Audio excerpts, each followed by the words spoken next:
This commission, which is empowered by the Constitution to protect constitutional rights, is instead the one violating those rights. Enkya ya leero wabaddewo katemba mu kakiiko k'eddembe ly'obuntu akakadde okutuula okuwulira okwemulugunya okwakulibwa bannabyabufuzi ababiri okuli Pulezidenti wa NUP Robert Kyagulanyi Ssentamu ne Dr. Kizza Besigye. Madam Chair, kino kiddiridde Kyagulanyi okusomera akakiiko ekiwandiiko akakulira Mariam Wangadya kyatutte okuba ekibayisaamu amaaso. I hereby withdraw my complaint to this commission because this commission lacks the impartiality, it lacks the independence to hear this case, Madam Chair. Poliisi y'akakiiko kano eyitiddwa okufulumya Kyagulanyi okumuziyiza okwongera okugenda mu maaso n'okusoma by'abadde asoma. Mu kiwandiiko ky'abadde asomera akakiiko, Kyagulanyi akinoganyiza ng'akakiiko kano bwekatali ka bwenkanya.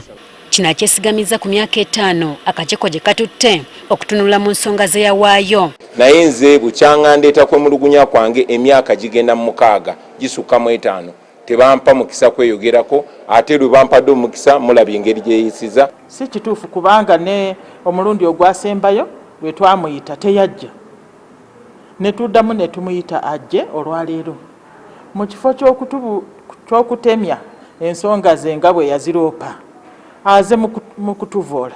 Ono era akanenyiza ne kwemulugunya okuze kukolebwa ekibiina kye ku bantu baabwe be bagamba nti baabuzibwawo n'abalala ne batulugunyizibwa. Madamu Wangadya yanga yakulira akakiiko ako avuddeyo ebiseera bingi nnyo nga ayogera mu lwatu nga voola n'okunyomola n'okuduulira abantu abawambibwako abantu baabwe ate nga akakiiko k'eddembe ly'obuntu ke kalina obbayamba.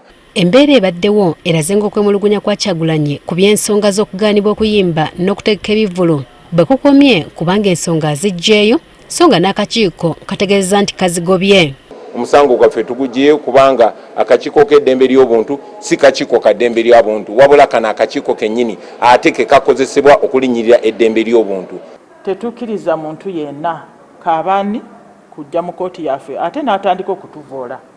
Mu kwemulugunya kwe Kyagulanyi erangidde gavumenti okutyoboola eddembe lye ery'ebyenfuna bwe yaganibwa okutegeka ebivvulu mu 2018 omwalina okuwamba ebyuma bye ssaako n'okukwata abawagizi be. The security agencies blocked over 20 of my music concerts, confiscated our music equipment, arrested and tortured many of our colleagues and denied many of my people the right to earn a living. Ye munna FDC Dr. Kizza Besigye yasosa mu kakiiko okuwa obujulizi ku kutulugunyizibwa okuzze kumutuusibwako. Ono alanga gavumenti okumutulugunya mu 2016 bwe yamukwata emirundi egiwera n'aggalula mu buddukulu bwa poliisi obw'enjawulo ssaako n'okumusibira ewaka we. Akakiiko kawuliriza yali akulira poliisi y'e Naggalama Boniface Kinyera akakasizza nti ddala Besigye yakwatibwa emirundi egiwera era n'aggulwako n'emisango. My role was to receive instruction because these arrests were done from various places.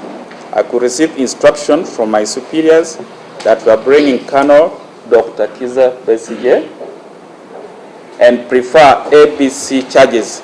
Ye Kizza Besigye asabye aweebwa obudde obulala kubanga munnamateeka we tabaddewo nga mukosefu akakiiko nako kye kakkiriza. Tujja kuddamu tubayite tusuubira nti Lord Mayor Elias Lukwago ajja kubeerawo kwolwo ajjanga munnamateeka tajjanga Lord Mayor. Kkooti eno ey'akakiiko k'eddembe ly'obuntu yakutuula okumala ennaku 3 okutuusa ku Lwokusatu lwa wiiki eno nga yakuwulira emisango 16. Jennifer Kabale agafeeyo ku Spark TV.